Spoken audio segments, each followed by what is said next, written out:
Vince, thank you very much for joining me. For those I've not had the pleasure of meeting yet, my name is Jeff Adams. I'm the president of Marathon Tours. And as I mentioned on a conversation with Tony Reed, that's also available for you to watch, to me, I'm amazed at how much of a difference a year makes. A year ago, I was welcoming people in Patagonia. What I didn't mention to Tony was that then transitioned the following week to Cape Town, and a few weeks later Berlin, and then Loch Ness. And here we are a year later, and we're doing things virtually. We're running virtually, we're training virtually, we're going to have a virtual expo. But joining me today is Vince Varallo, and Vince is another in a series of, we'll call it a client spotlight, somebody who's been a long-time client that we find to be a continuous source of inspiration, and somebody that has taken his interest in running and is giving back in a big way. And that is through the Boston Buddies organization that many of you are possibly already members of. If not, hopefully we'll encourage a number of others with this conversation to become members. So Vince, thanks for joining me this afternoon. Thank you, Jeff. It's a pleasure to be here. So you're in the virtual land as well with your training. You are coming up, I believe, on marathon, Boston Marathon number 10 in a row by running 1:24 virtually, which is quite an accomplishment. And along the way, you've had some exceptional times. How's this one different for you in terms of the training? Sure. Yeah, this one is definitely a different take on the Boston Marathon. But that's all right. That's good. New things are good. In mid-March, training was full steam ahead. I had just run the Atlanta Marathon when the Olympic trials were going on. I ran the next day. That was a practice marathon. And then, I got my time goal there, and middle of March came, and we all know what happened then, and they pushed everything to September, and now it's virtual. So I got to admit, I did lose some of my mojo there. Lost some of it. Didn't really train almost the entire month of April. But then, you know what? I said, you know what? I'm not really running just because I want to get medals and stuff like that. I'm running for my own mental health and my own health in general. With my group, we started a couple of different tournaments and stuff like that online, which has helped my training. And in August, we had a challenge where we ran every day, so that really helped my training. So I'm ready. I think I'm ready to do well. It won't be a PR, but it'll be historic, and hopefully it'll be the only one where we can say we ran Boston Marathon, not in Boston. You mentioned your challenge. You just finished a month-long challenge with your group, the Boston Buddies. And again, for those of you not familiar with this group, it is, it's another piece of this global running community that we all enjoy. This one has a primary focus of Boston. And as I follow along and am a happy member, you are challenging people, you're inspiring people, you're putting the spotlight on and celebrating people.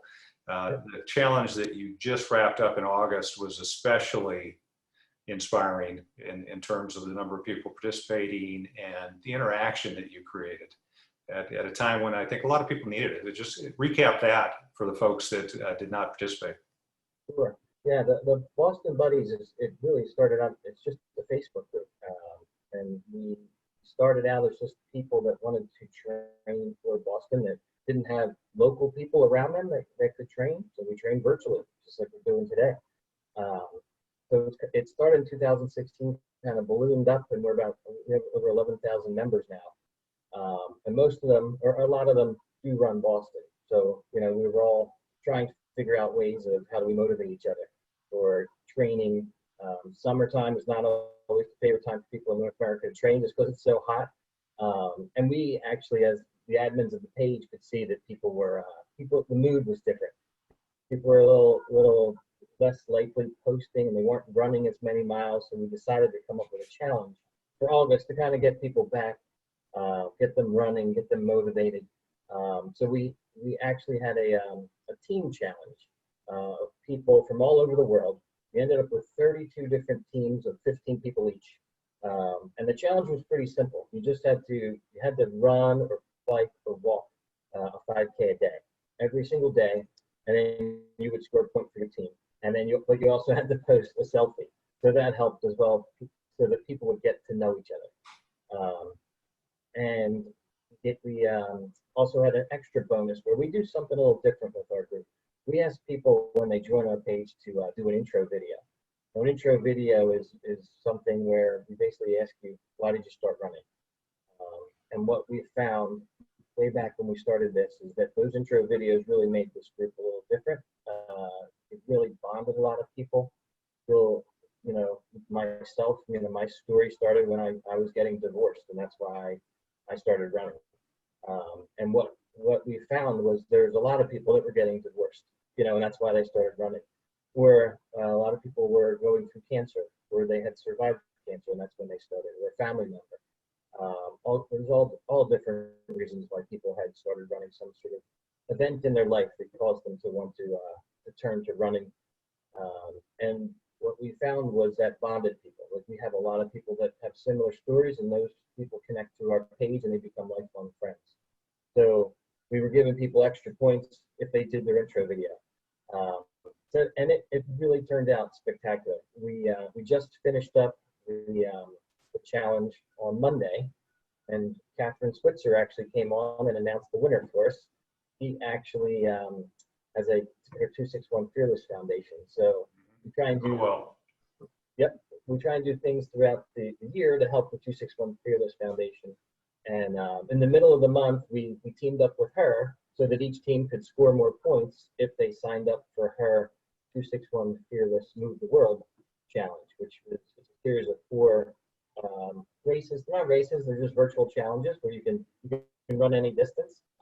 And they happen to coincide with, like, Boston, New York, Chicago, and Marine Corps. And if you signed up, you get an extra point for every race that you signed up for. So she came on and announced our winner for us on Tuesday. And really what was surprising me so much about this challenge was all the captains of the 32 teams were saying how much they enjoyed meeting their team. We have runners from Australia, from Guatemala, from all over the United States. Every state is covered, all over Canada, all over Europe. So we're virtual anyhow. We're used to seeing each other virtually. But this was just one of those things where it was like, try something different, and it really bonded the group. We already are talking about, people want to continue it. People want to, meet up at a marathon once we start marathoning again. And it really lit a spark in a lot of people. A lot of people were saying this is what they needed to actually, like, kickstart their training, and they feel a lot more prepared to run the Boston Virtual now. So it really was a great event. We had a lot of fun. That's what it's all about, having fun and making memories. When I watched the announcement with you and Catherine on Tuesday, yeah. The number of teams, the number of people, those were impressive, but the amount of interaction. Yeah. So this is a group of a little over 11,000, as you said. It's global. Boston is a common interest. But how many different posts did you have this last month related to the challenge? How much interaction and motivation and encouragement were members providing to each other? It was impressive. We had, between the people posting and the likes and the comments, over 280,000 interactions on just this one Facebook page, which was just unbelievable. And that doesn't include all the messages that were going back and forth in private messengers and things like that. Because every team had a private message group where they would interact with each other. So it was great. It was almost like having our own little, TV show where we could see what people were doing all over the world, watch their intro videos, see their homes, see their kids, find out their story about why they run. It blew me away as to how much it bonded people, and actually how much it motivated people to get out there and just run. I've shared with you before when we've talked, that's my favorite part of what I get to call a job, hosting people with marathon tours on all 7 continents, 40 different races, including Boston. My favorite part is the people and the stories, and their stories are always stories of motivation, as you said, whether it was an illness, a loss, a divorce, and hearing those stories, it takes the personal accomplishment of crossing that finish line and it multiplies it exponentially. Yeah. So it is people are getting a quick taste here early on in this conversation. I mentioned you're a source of constant inspiration. I see how hard you work with this group. I see how creative you are with keeping them involved. And last month was just a great example of that. So congratulations to you and everybody that participated. They're going to be in better position to enjoy that virtual experience coming up. Exactly. You touched on also Catherine, who is a frequent guest. The other thing that is interesting to me when interacting with your group is you do interview a lot of people. You do have the individual introductions. You really, as well as any group that I follow, touch on the early pioneers of distance running, the folks that created the industry that we all enjoy. Tom Gilligan, the founder and CEO of Marathon Tours, was one of those early pioneers. This is what he created. Others created race management companies, races, and sporting goods stores, and on. And you've had those folks on. And then we get into the second wave that most people recognize was Catherine and Joni and others, Bobby, coming on board. And you put the spotlight on those folks and celebrate them. And now, I'm not sure what we call this third wave. We've got a lot of people that are especially excited about the Abbott World Marathon Majors. We've got a lot of people that I think are being motivated and introduced to the sport and pushed by social media. And obviously, with the amount of new members I've seen you add and the interaction, you've got that box checked also. It's, for you as somebody that's interviewing more than being interviewed, I'd love to hear a few stories there, a few of the standout moments from those three groups, those three waves. Yes, I've been very lucky. Like you said, I've had the opportunity to interview a lot of the legends of the sport, but I interview the members of our group as well. And I enjoy the stories from all of them. Bobby Gibb, I had never met Bobby Gibb before, and I reached out to her for email, and she was like, sure, I'll do an interview with you. She'd heard about the group and things like that. So I interviewed her and heard about her experience about, being, pioneer back in the day as like the first woman runner to bandit the race, I guess you could say. Catherine was the first one to have a bib, but Bobby Gibb was the first one to bandit the race.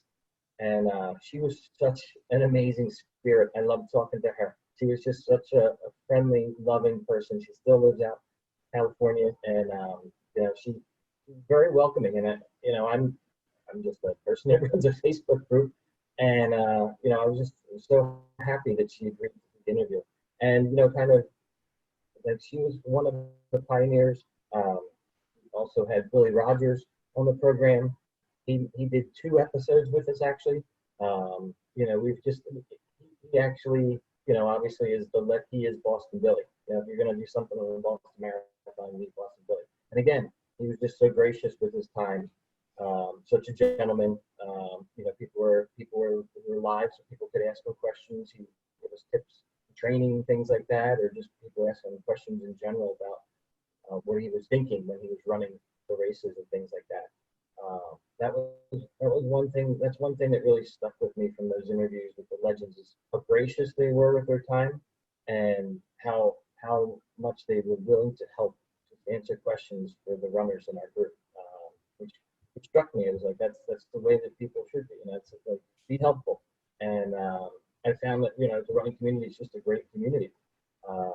We have other runners like Gene Dykes. Gene Dykes is kind of he's a legend. He's a legend around here. I'm from Philadelphia, so he lives near me. He's 72 now, but 2 years ago he ran a 2:54 marathon, which is better than my PR.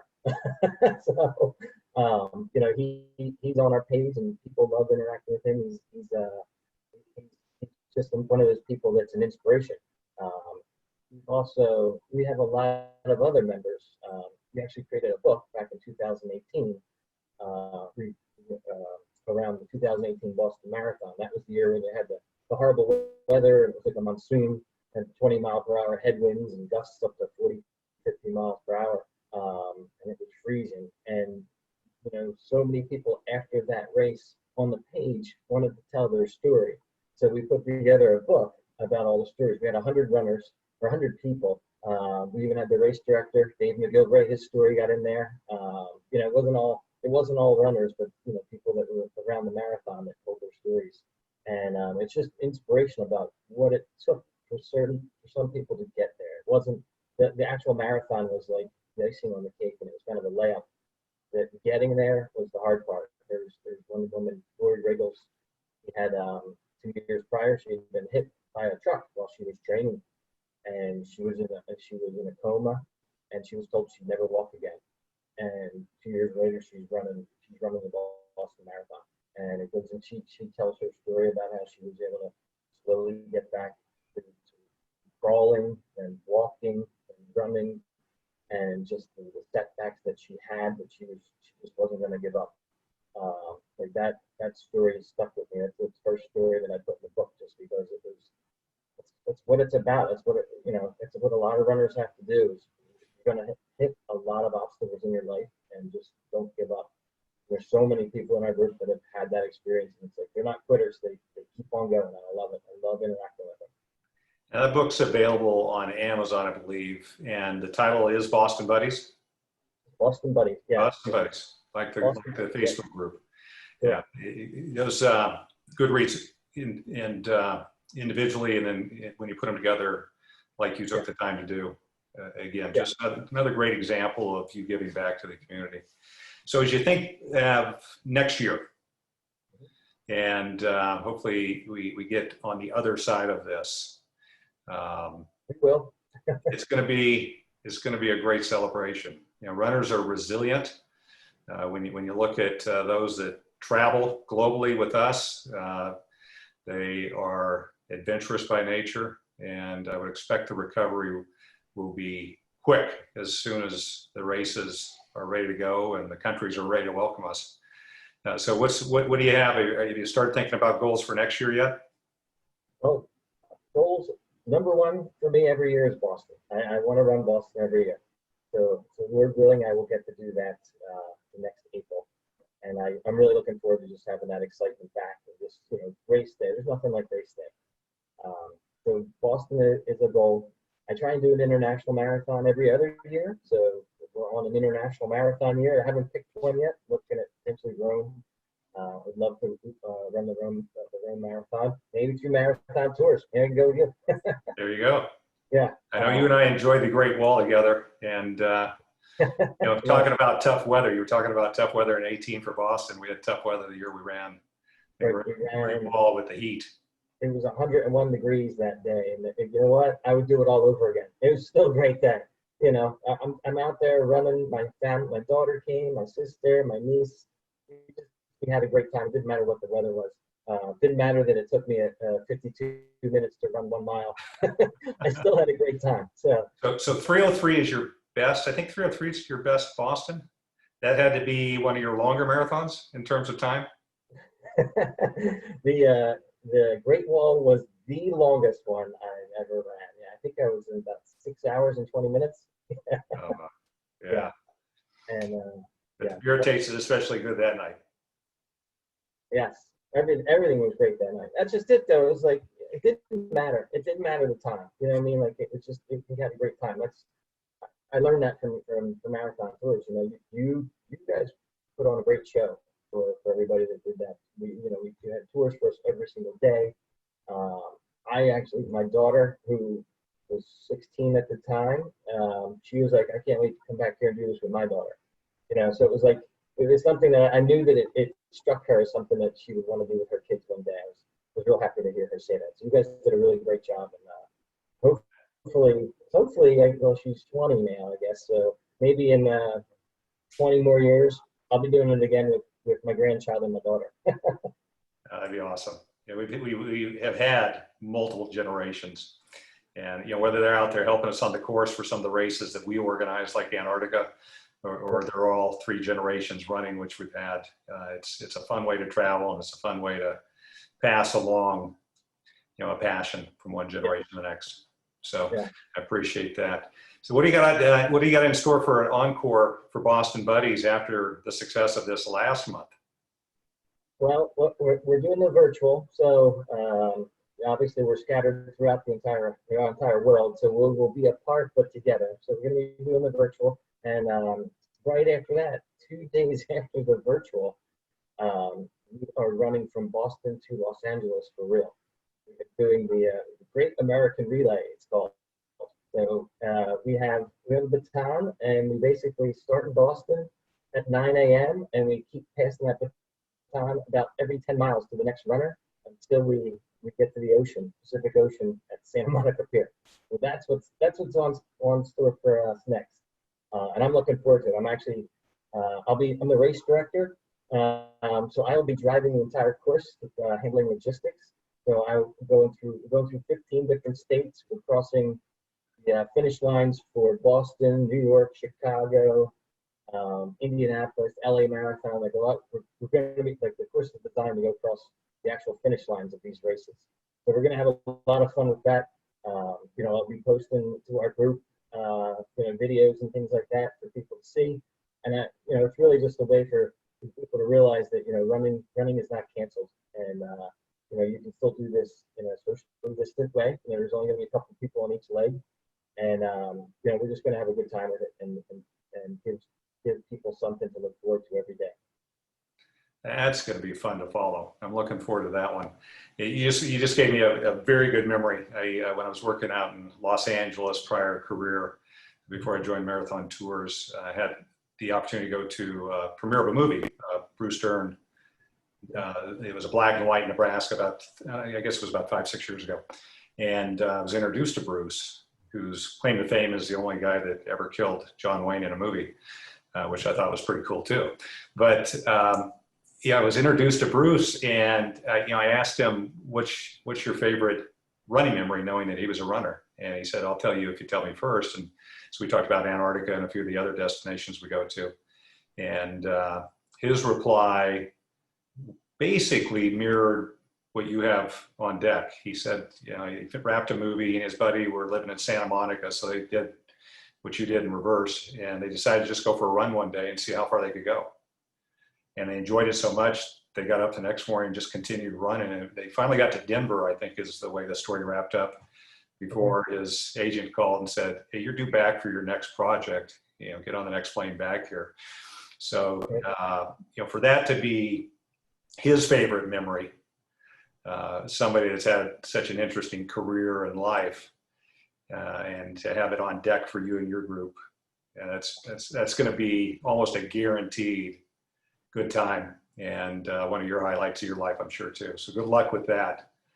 And good luck with the upcoming virtual run, your 10th, 124. That's going to make 125 special. Yes, number 10. I can't wait. No, I don't have to worry about the cutoff anymore. And we'll look forward to taking care of you and your group with hotel rooms next year as well. And as I said at the top of this, thanks for motivating, inspiring, extending the community of runners globally with your efforts. It's one of many groups out there that you see in social media these days, but it's one of my all-time favorites just because of the energy you bring to the group and the energy they give back. So keep up the great work there. Congratulations on a wonderful August. And I look forward to you and I being on the same course again in person, hopefully sooner than later. Definitely. Thank you for the kind words, and thank you for all you've done for our group as well. You guys, class act, and I love working with you guys, and I can't wait to see what 2021 brings. Always a pleasure. Be well. Bye-bye.